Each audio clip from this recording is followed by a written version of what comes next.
नमस्कार, मैं रविश कुमार। मनोहर लाल खट्टर हरियाणा के नए और 10वें मुख्यमंत्री होंगे। भूपेंद्र सिंह हुड्डा के हटने के बाद रोहतक के लोगों को ज्यादा निराश होने की जरूरत नहीं है, क्योंकि खट्टर साहब का पैतृक गांव बनियानी रोहतक में ही है। खट्टर ने राज्यपाल से मिलकर सरकार बनाने का दावा पेश कर दिया और 26 अक्टूबर को शपथ ग्रहण होगा। हरियाणा में 2 दशक बाद कोई गैर जाट नेता मुख्यमंत्री बनने वाला है। इसी के साथ दौड़ में शामिल बाकी धावक अब मंत्री बनने की रेस में दौड़ेंगे। मनोहर लाल खट्टर भले ही रोहतक के हैं, मगर चुने गए हैं करनाल शहर से। हालांकि बनियानी गांव में जश्न का माहौल है। करनाल में भी कम खुशियां नहीं मनाई जा रही हैं। अपने लंबे राजनीतिक जीवन में पहली बार चुनाव लड़ा और हरियाणा में सबसे अधिक मतों से जीते भी वे चौथे गैर जाट नेता हैं जो हरियाणा के मुख्यमंत्री बने हैं। उनसे पहले भगवत दयाल शर्मा, भजन लाल और बनारसी दास गुप्त भी हरियाणा में गैर जाट मुख्यमंत्री रहे हैं। 60 साल के खट्टर ने 17 साल की उम्र में अपना गांव छोड़ा और दिल्ली के चांदनी चौक में अपने भाई की दुकान पर, कपड़े की दुकान पर काम करने लगे। आगे चलकर आरएसएस से जुड़े और पूर्णकालिक प्रचारक बन गए। अविवाहित हैं और ट्यूशन भी पढ़ाया है। 200 गज का एक मकान है और 6,20,000 का कर्जा है। यही इनकी कुल संपत्ति है। परिवार में 5 भाई हैं और 2 बहनें, लेकिन सबसे बड़े खट्टर साहब। खट्टर के बारे में कहा जाता है कि उन्होंने भी संघर्ष के दिनों में गुजरात के शंकर सिंह वाघेला की तरह मोदी को बाइक पर घुमाया है।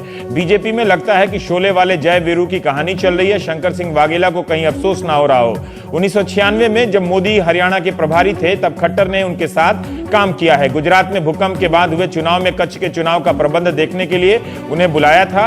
वाराणसी में जब मोदी चुनाव लड़ रहे थे, तब खट्टर ने वाराणसी के 50 वार्ड का जिम्मा संभाला था। 1980 में वे संघ से जुड़े और बाद में बीजेपी से। 44 साल के गुमनाम राजनीतिक संघर्ष के बाद वे मुख्यमंत्री पद पर पहुंचे हैं। इसलिए खट्टर साहब की किस्मत की चर्चा करने वाले उनके 4 दशक को भी ध्यान में रखें। खट्टर साहब के कुछ लोकप्रिय बयान भी हैं, जैसे आजादी की भी एक सीमा होती है, लड़कियां ढंग के कपड़े पहने तो लड़के देखेंगे नहीं, भारतीय संस्कृति के लिहाज से खाप के कुछ फैसले ठीक हैं, वगैरह वगैरह।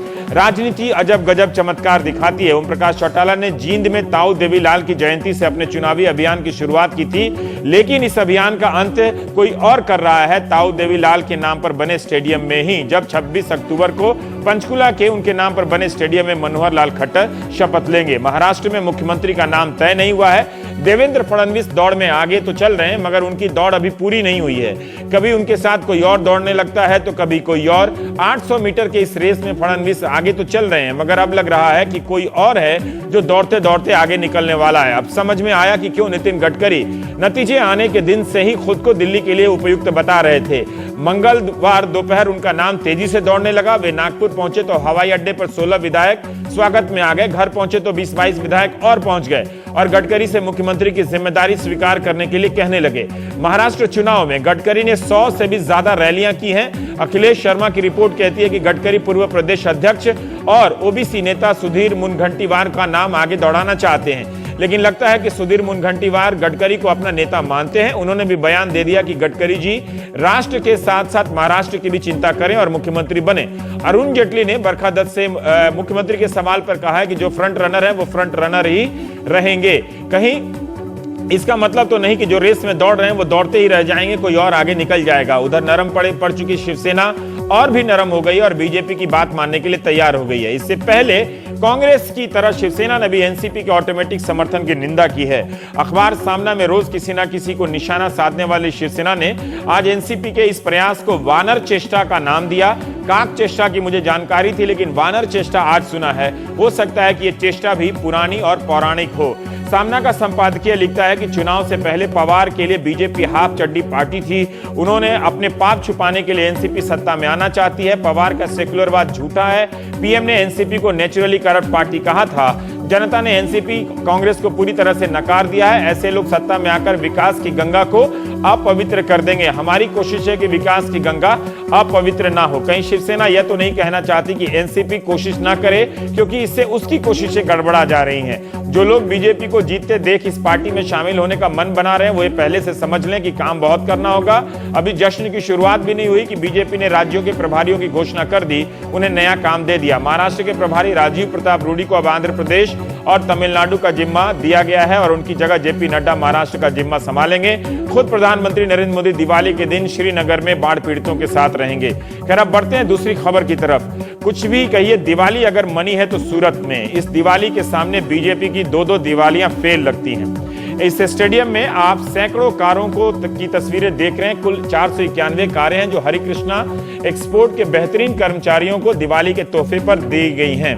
525 कर्मचारियों को 3.5 लाख रुपए के आभूषण दिए गए हैं और उन 200 कर्मचारियों को 2 कमरे का फ्लैट दिया गया है जिनके पास घर नहीं है। इसे देखकर आप अपनी अपनी कंपनियों को कोसे ना, उदास ना हो। हरिकृष्णा एक्सपोर्ट के चेयरमैन सावजी भाई ढोलकिया ने तो कमाल ही कर दिया। 1200 कर्मचारियों को ऐसे तोहफे दे दिए कि अब किसी को ग्लास सेट, मिठाई, काजू बादाम वाली दिवाली गिफ्ट ठीक नहीं लग रही है। मीडिया के फुफेरे भाई सोशल मीडिया पर भी इस खबर की खूब चर्चा है। इतना ही नहीं, इस साल से वे अपना हीरा पॉलिश करने वाले कामगारों को डायमंड इंजीनियर कहा करेंगे।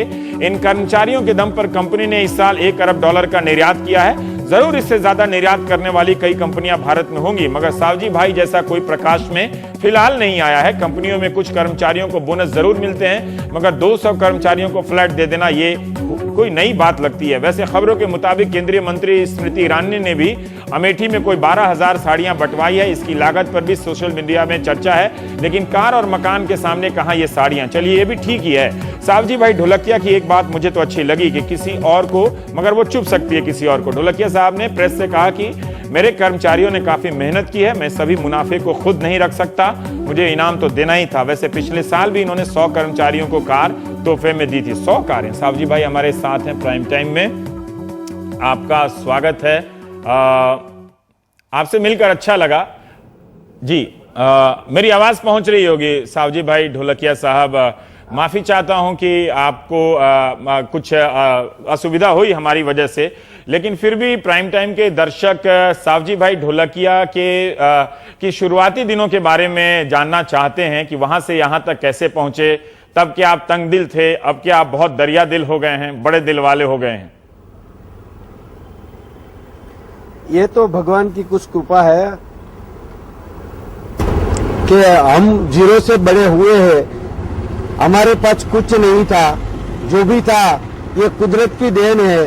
और ये हमारा जो कर्मचारी है, जो उसकी वफादारी है, उसकी जो मेहनत है, हमको तो एक निमित्त बनाया है।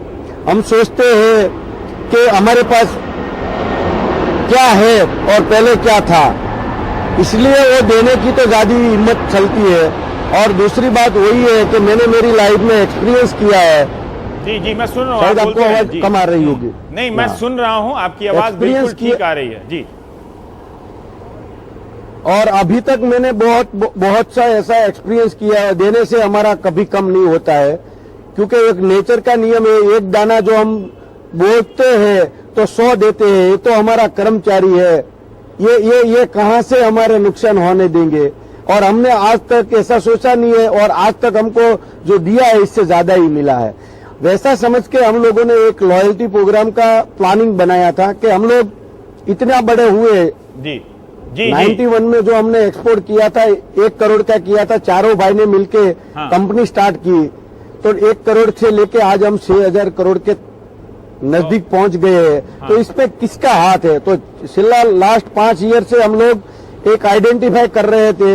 इसमें से हमको ये 1200 लोगों ने जो मेहनत की है उसका हमने परफेक्ट एक एनालिसिस किया और पता चला कि ये 1200 का बहुत बड़ा हाथ है हमको आगे ले जाने के।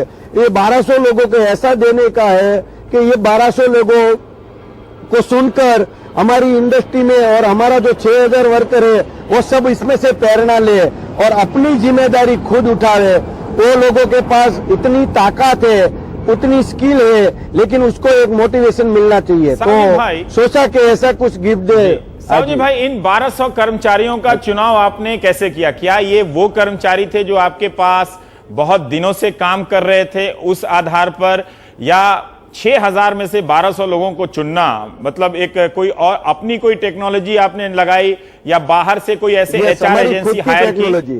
जी नहीं, खुद की हमारी टेक्नोलॉजी है।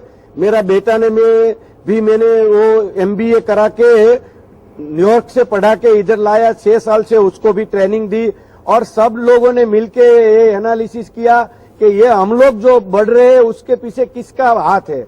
तो हम लोगों के पास एक खुद की टेक्नोलॉजी डेवलप की हुई है कि हम लोग ये तय कर सकते हैं कि किसकी कितनी ये कंपनी में वैल्यू ऐड की है, कितनी जिम्मेदारी बढ़ाई है। हमारा जो जो कंट्रोल करता है पूरा 6000 के सामने ये 1200 टिक सकता है। और मैं दूसरा बोलता हूँ, हमने जो उसको ट्रेनिंग दी है, हमने जो उससे जो बेनिफिट लिया है, उसके पीछे ये थोड़ा सा दिया है, थोड़ा सा दिया हमने है पूरा। सावजी भाई, आप कार दी है आपने, आप दो कमरे का मकान दिया है, ये थोड़ा सा दिया है आपने, और भी ज्यादा मिलने वाला है क्या? सर उसकी मेहनत के आगे कुछ नहीं है। और वो भी मैं इसलिए बताना चाहता हूँ कि ये 6000 लोग इसमें से प्रेरणा लेंगे, हमारी पूरी इंडस्ट्री इसमें से प्रेरणा लेगी। और जो डायमंड की चमक है ना, वैसा हमारा डायमंड का वर्कर की चमक होनी चाहिए और उसका स्टेटस इतना ही होना चाहिए। वो अगले दिनों में आप देख सकेंगे। इससे हम लोगों ने, हमारा राष्ट्र ने क्या पाया है, हमारा गुजरात ने क्या पाया है, हमारा सूरत ने क्या पाया है, हमारी इंडस्ट्री ने क्या पाया है, वो अगले आप 5 साल में देखेंगे। अपनी शिक्षा बदलने वाली है। सावजी भाई, आपके इस तोहफे की चर्चा पूरी दुनिया में है और कई लोग कह रहे हैं कि अगर आपके पास कोई जगह है तो वो आपके यहाँ नौकरी करना चाहते हैं कि 2 कमरे का मकान मिल जाएगा, कार मिल जाएगा। कहीं आपने कार्ल मार्क्स की पढ़ाई तो नहीं की है? क्या मैं एक कम्युनिस्ट मिजाज के बिजनेसमैन से बात कर रहा हूं या एक खांटी बिजनेसमैन से जो सिर्फ बिजनेस करता है उससे बात कर रहा हूं?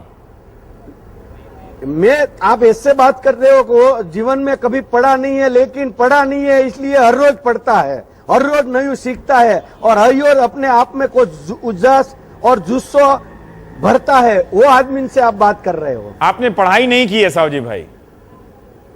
नहीं, मैंने 4 तक ही पढ़ा है। मैं 12 साल का था तभी ये डायमंड इंडस्ट्री में आ गया और 10 साल तक जो मैंने आज गिफ्ट दी वो काम मैंने 10 साल तक किया है सूरत में अपने भाइयों के साथ। हम 4 भाई हुए, चारों भाई मिलके ग्रेजुएट नहीं होते हैं, चारों इतना पढ़ा लिखा है। पर ये मेरा भाई सबसे छोटा है, वो ज्यादा से ज्यादा पढ़ा है, लेकिन वो भी 10 पढ़ा हुआ है, 4th क्लास पास। सावजी भाई, आपने 100,000 करोड़ बताया या 1000 करोड़ का बिजनेस बताया अपना? 100,000 करोड़, 6,000 करोड़, 6,000 करोड़ हम एक्सपोर्ट करने वाले हैं जी। 6,000 करोड़ का बिजनेस है। कहीं आप कम्युनिस्ट तो नहीं है? कहीं आप कम्युनिस्ट तो नहीं है? मैं ये पूछ रहा था, कहीं आप कम्युनिस्ट तो नहीं है? कम्युनिस्ट का गुजराती बोलो भैया, मैं गुजराती हूँ, हिंदी मैं तो आपकी सब दुआ से हिंदी सीखा हूँ। बहुत अच्छा। मैं तो इससे खुश हूँ कि देखिए ये जो शब्द है ये बना था आम लोगों के लिए, लेकिन देखिए अच्छा है कि आपने पढ़ाई नहीं की है, लेकिन पढ़ते तो शायद आप दूसरे अकाउंट बुक में चले जाते और इस तरह से मजदूरों की कीमत आप ना समझते। लेकिन सावजी भाई एक बहुत बात मेरी जात को जी सर पूरी कर लें अपनी बात। मैं मेरी जात को धन्यता अनुभवता हूँ, मैं पढ़ा लिखा नहीं हूँ इसलिए हर रोज पढ़ता हूँ। बहुत अच्छी बात। मैं एक बात जानना चाहता था सावजी भाई कि क्या इस तरह के स्कीम और भी कंपनियां सूरत में लागू की हैं या आपके हीरा व्यापार में ये बहुत आम है कि चूंकि बहुत पैसा कमाते हैं तो सबको इस तरह से बांट देता है? पिछली बार जी हाँ, ये तो सही है, लेकिन ये अगले 5 साल में आप देखेंगे डायमंड इंडस्ट्री में एक हमको विजन था वो मिल गया है, क्योंकि हमारा ज्यादा देने से हमारा मुनाफा कम नहीं हो रहा है, क्योंकि हमारा रॉ मटेरियल आता है वो वर्ल्ड में से आता है और हम लोग जो लेबर बना के और हमारा मुनाफा सड़ा के बेच देते हैं। हमारे पास लेबर 30% है तो भी बिक जाता है और 20% हम लेबर देंगे तो भी बिक जाएंगे, क्योंकि जितना लेबर ज्यादा देंगे इतनी हमारी रफ की प्राइस कम होगी, क्योंकि हम रॉ मटेरियल बाहर से लाते हैं। तो हमको जो 30% मजदूरी देने की है तो हम वो गिनती करके रॉ मटेरियल खरीदेंगे और रॉ मटेरियल का प्राइस वैसा रहेगा। इसमें हमारा कुछ नहीं जाएगा। जो दुनिया की सोच बदल जाए तो हमारा लेबर को ज्यादा से ज्यादा पैसा मिलने लगेगा। साजू भाई मेरा एक सवाल है कि जिन लोगों को, एक पहला सवाल है कि आपने कितना खर्च किया इस पर अगर आप बता सकें तो। दूसरा सवाल है कि जिन लोगों को आपने घर दिया, जिन लोगों को आपने गाड़ी दी, वो किस स्तर के लोग हैं? क्या वो हम लोगों ने जो जी सर खर्चा तो 50 करोड़ का हमने नक्की किया था, 50 करोड़ हमको देने का है। अच्छा। हम चारों भाई ने मिलके, पार्टनरों ने मिलके नक्की किया था कि ये 50 करोड़ का हम किस हिसाब से सबको दे और क्या कैलकुलेशन करे। तो 50 करोड़ का हमारा बजट है और हमने सोचा सबको, मेरा शौक है गाड़ी का, इसलिए मैंने सोचा सबको गाड़ी देने की है। लेकिन बाद में सबको पूछा भाई 200 लोगों के पास घर नहीं है, तो बाद में प्लान चेंज किया कि 200 को पहले घर देना चाहिए। घर का ऐसा पोजीशन किया, बाद में सोचा कि भाई घर है 200, चलो हम एक प्रोजेक्ट बना के 200 घर का प्लानिंग तो कर लेंगे। अभी बाकी बचा तो कि 570 लोग ऐसे निकले जिसके पास घर भी था और ज्वेलरी भी थी, तो घर भी था और गाड़ी भी थी, तो सोचा कि उसको वाइफ के लिए ज्वेलरी दो, क्योंकि वो वाइफ भी हमारा वर्कर जो हमारे यहाँ काम करता है उसके पीछे वाइफ का बहुत बड़ा सपोर्ट है। हम लोग वाइफ को प्रायोरिटी नहीं देते, इधर गुजरात में सब लोग कम देते हैं। सोचा वाइफ को भी इतना ही हक है, हमारी तीसरी प्रायोरिटी वाइफ के लिए होनी चाहिए, એટલે ज्वेलरी का सोचा। और बाकी का जो बचा था उसको घर था, उसको पहले गाड़ी चाहिए थी, એટલે जो 491 लोग है उसके लिए गाड़ी का बंदोबस्त किया और 491 गाड़ी ली।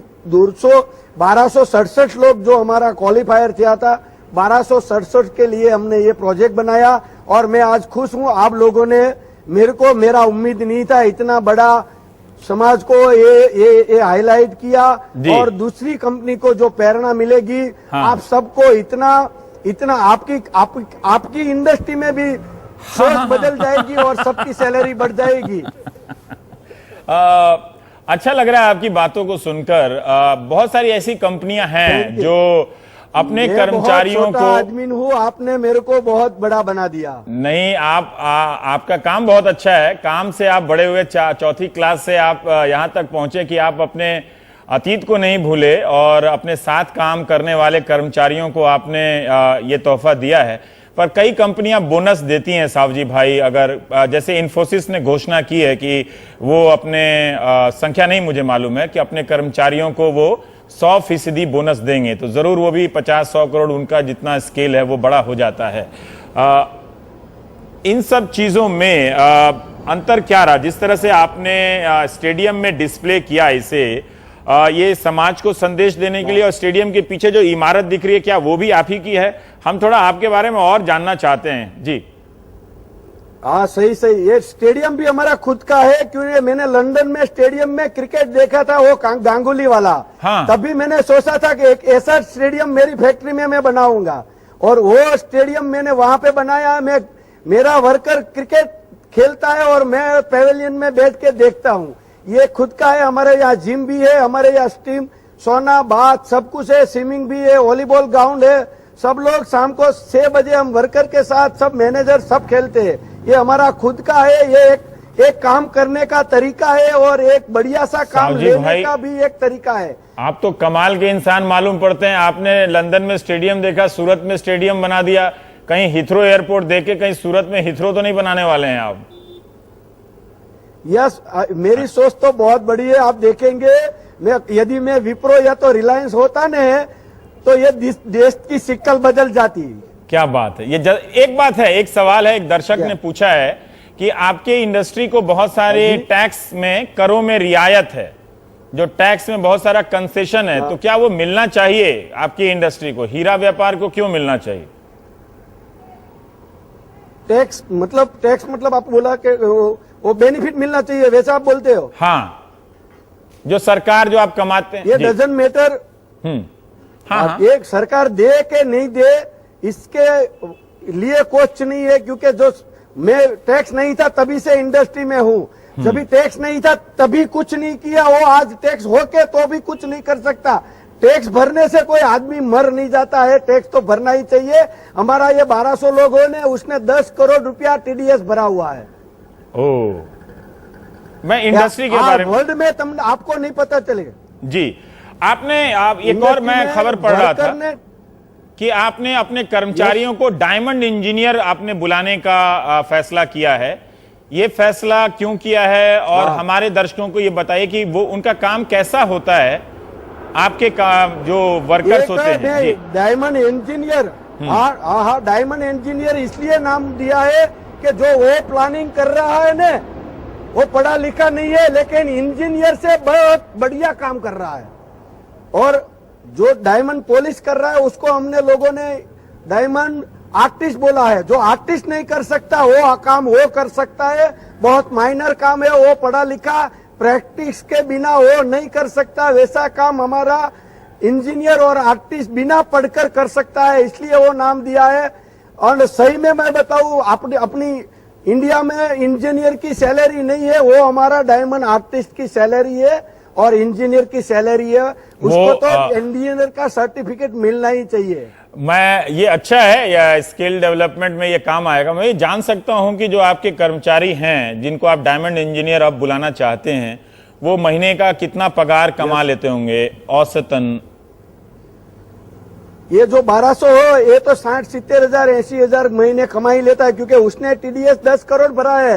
आप कैलकुलेशन पूरी दुनिया कर सकती है कि जिसने 1200 लोगों ने 10 करोड़ टीडीएस भरा है तो उसकी सैलरी 80 हजार से ज्यादा होगी ना होगी। तो मतलब ये लेकिन ये कोई पढ़ा लिखे लोग नहीं है, मतलब ये सब कमाते अपनी मजदूरी से, इनके टैलेंट पे इनकी सैलरी होती है ना? इनका जो टैलेंट से कमाते हैं। उसने हमने टारगेट दे दिया है, हमने ट्रेनिंग दे दी है कि तू ये करेगा तो ये मिलेगा, ये करेगा तो ये मिलेगा, ये करेगा तो वो मिलेगा। और उसको पता है कि मेरे को क्या करना चाहिए और मैं क्या करूंगा तो मेरे को क्या मिलना है। ये खुद का बॉस खुद है। हम लोग उसको शेयर होल्डर बोलते हैं। हमको वैसे तो हम उसको वर्कर नहीं बोलते हैं, क्योंकि शेयर होल्डर हम दोनों शेयर होल्डर, हम प्रॉफिट को शेयरिंग करते हैं। साहब जी, हमारा पिंटू है, मेरा भतीजा, उसने अमेरिका में पढ़ के आके उसको सोशल बिजनेस का स्टेटस दिया है। हम लोग सोशल बिजनेस कर रहे हैं, ना बिजनेस ना सोशल बिजनेस कर रहे हैं। जी, आपको कई लोग बधाई दे रहे हैं आपकी बातों को सुनकर। कोई डॉक्टर तोगड़िया हैं, वो आपको बधाई दे रहे हैं।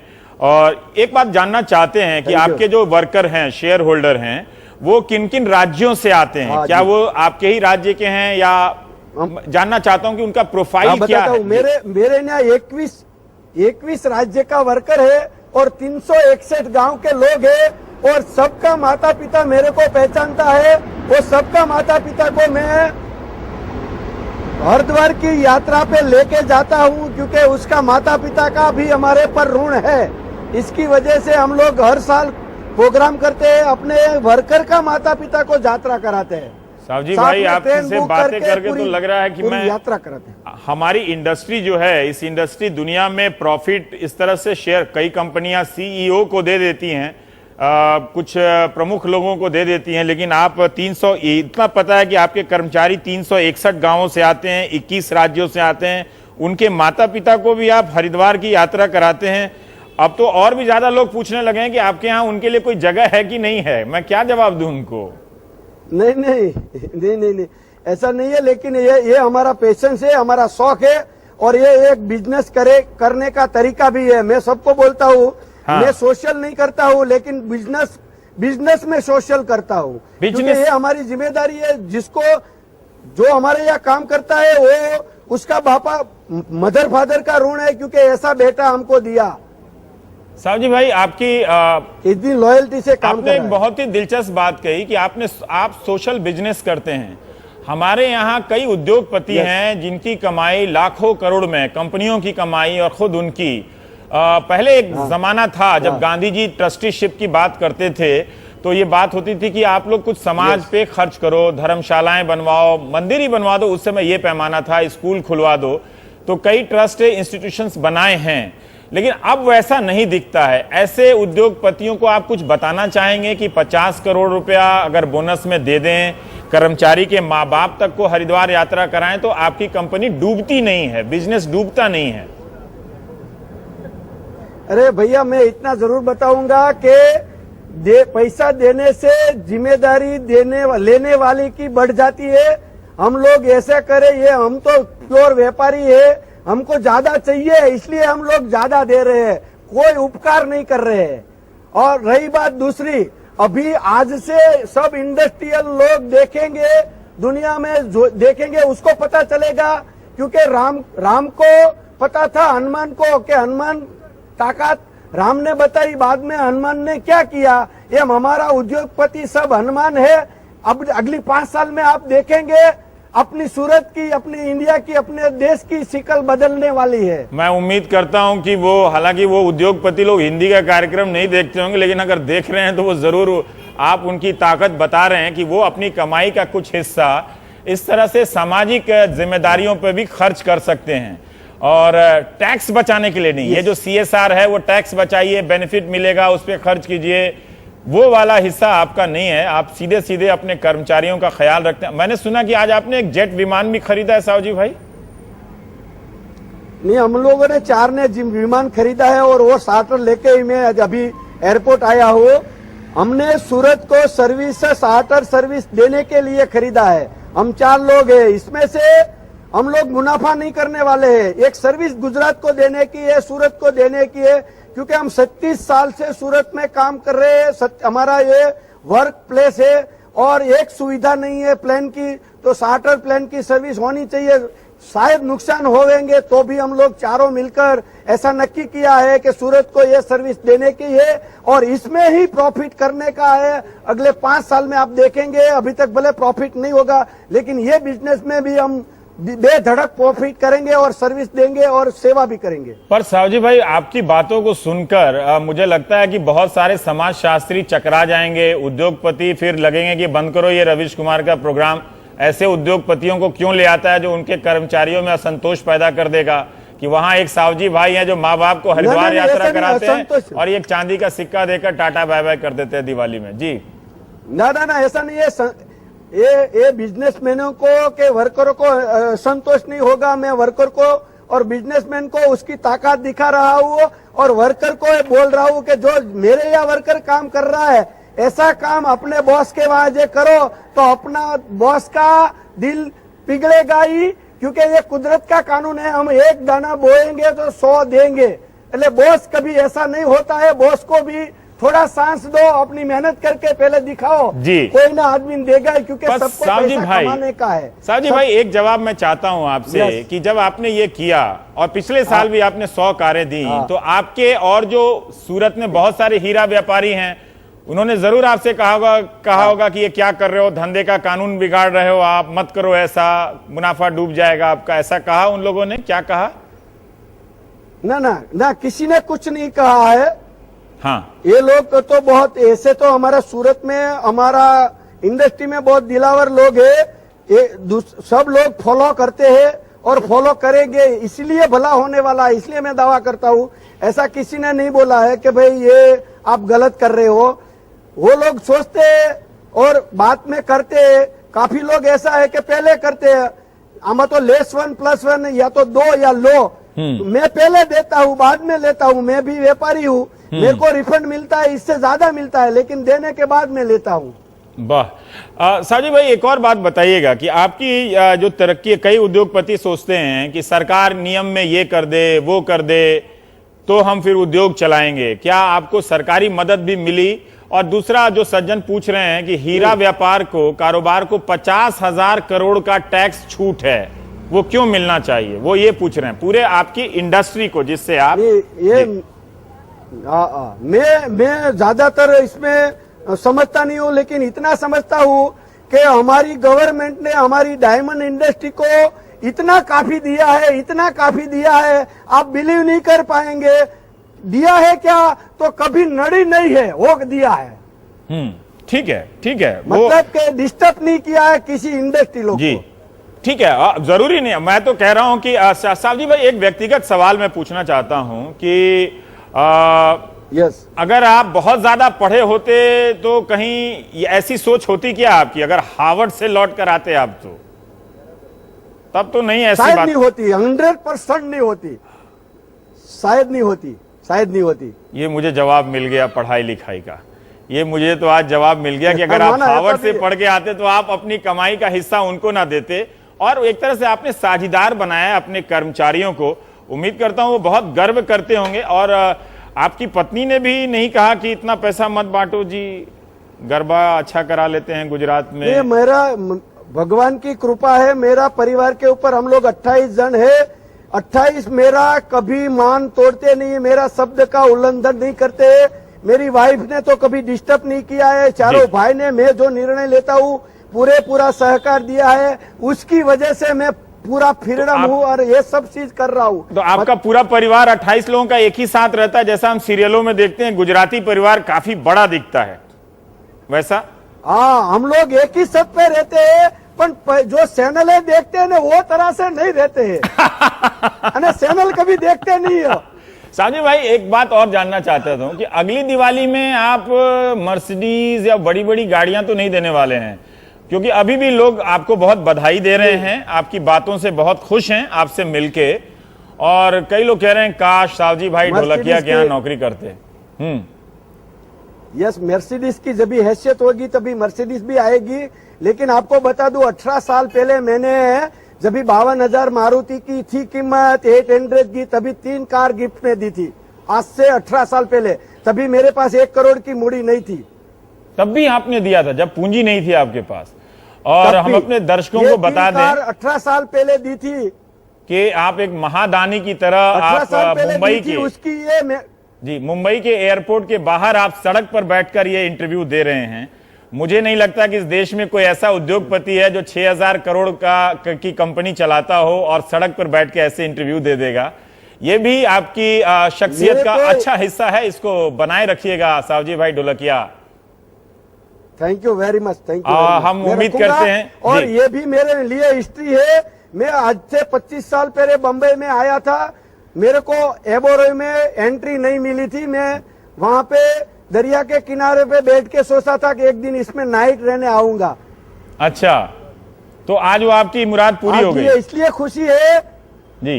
यस, आज इसलिए खुशी है कि ये इंटरव्यू दुनिया सुनेगी और वर्कर का भला होने वाला है, इसलिए मेरे को आनंद है। जहां भी बोलो देने के लिए कोई प्रॉब्लम नहीं है कि इसमें भी वर्कर का भला होने वाला है। अच्छा सावजी भाई, एक सवाल, आप वर्कर की बात कर रहे हैं, अभी बहुत सारे कानून में बदलाव की बात हो रही है।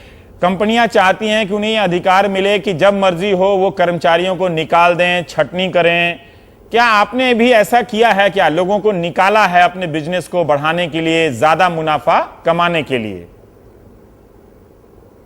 हमने कभी निकाला नहीं है, लेकिन हमने जो सिस्टम बनाई है, हमने जो मर्यादा रखी है, हम लोग जो प्रेम कर रहे हैं, वो हम जो चाहत दे रहे हैं, शायद 2-3% लोग ऐसा निकलता है कि सर आपकी बात सब सही है, लेकिन आपका क्राइटेरिया में मैं फिट नहीं होता हूँ, इसलिए मैं चला जाता हूँ। 6 महीने के बाद मैं ट्रेनिंग लेके आऊंगा और आपका जो क्राइटेरिया है इसमें मैं फिट हो जाऊंगा। ये मेरी चैलेंज है। आप मेरे को दूसरी बार रखेंगे तो मैं बोलता हूँ यस रखेंगे। हम जो चैलेंज करते हैं उसको सांस देते हैं। हमारे किसी के साथ कभी झगड़ा नहीं होता ऐसा कोई, मतलब आप वो बीमार पड़ते हैं, आपके मजदूर, तो उनको ख्याल रखते हैं, उनको इंश्योरेंस देते हैं, ये सारी सुविधाएं आपने दी हैं उनको प्रोविडेंट फंड में देते हैं, कई कंपनियां नहीं देती हैं जी। यस, या हम लोग सबका इंश्योरेंस रखते हैं, हम सबका डेथ इंश्योरेंस रखते हैं, हम सबको कंपलसरी हेलमेट पहन के आने का रूल्स रखते हैं। जो हेलमेट पहन के नहीं आया तो उसको वहां पे एंट्री नहीं मिलती है। हमारे यहाँ तंबाकू गुटखा कोई खाता नहीं है। हमारा जो वर्कर है उसका माँ बाप की बरोबर रिस्पेक्ट करेंगे, अपना हिस्से में से पैसा आता है उसमें से सेवा करेंगे। ये सब चीज हमने ट्रेनिंग देके वो सबको भावनाएं डेवलप की है। हमारी फैक्ट्री डायमंड बनाने की नहीं है, हमारी फैक्ट्री मानस बनाने की है, और मानस खुद डायमंड बनाता है। बहुत दिनों के बाद एक ऐसे उद्योगपति से बात की है जिससे लगा कि बात हो सकती है। आपकी फैक्ट्री हीरा बनाने की नहीं है, मानव बनाने की है। सेल का एक पुराना विज्ञापन याद आता है कि वो लिखा होता था कि हम स्टील भी हम बनाते हैं, मतलब बाकी और सारी चीजें करते हैं, उसमें जो मेन काम है उसको वो कहते थे कि स्टील भी हम बनाते हैं। तो उसी तर्ज पर आपकी ये बात बहुत जम गई सावजी भाई ढोलकिया। आप हमारे लिए आप सड़क पर बैठे, आपकी दरियादिली की हम सराहना करते हैं। उम्मीद करते हैं कि आप अपने मजदूरों का इसी तरह से ख्याल रखेंगे। आप का बहुत बहुत शुक्रिया। आपकी अमेरिका यात्रा मंगलमय हो, और हम चाहते हैं कि थैंक यू, गुड लक जी। आपके कर्मचारी भी और काम करें, उनको और मिले, और जिन जिन जगहों पर ये कर्मचारी देख रहे हैं वो अपनी कंपनियों पे दबाव डालें कि वो और अच्छा काम करना चाहते हैं, मगर आप सावजी भाई ढोलकिया तो पहले बनिए और बन के दिखाइए। आपकी हथेली खुजला रही है तो जरूर किसी ना किसी को कुछ और मिलेगा हिंदू मान्यताओं के मुताबिक। बहुत अच्छा लगा आपसे बात करके, बहुत ही अच्छा लगा। बहुत बहुत शुक्रिया आपका। आप उतने ही विनम्र हैं, आप उतने ही दरियादिल इंसान हैं। बहुत बहुत शुक्रिया। ब्रेक के बाद शरद शर्मा ने आज आप दर्शकों के लिए दिल्ली के बाजारों में थोड़ी तफरीह की और जाना कि लोग क्या खरीद रहे हैं। कहीं चम्मच खरीद के धनतेरस के दिन तो घर नहीं लौटा है। छोटे से ब्रेक के बाद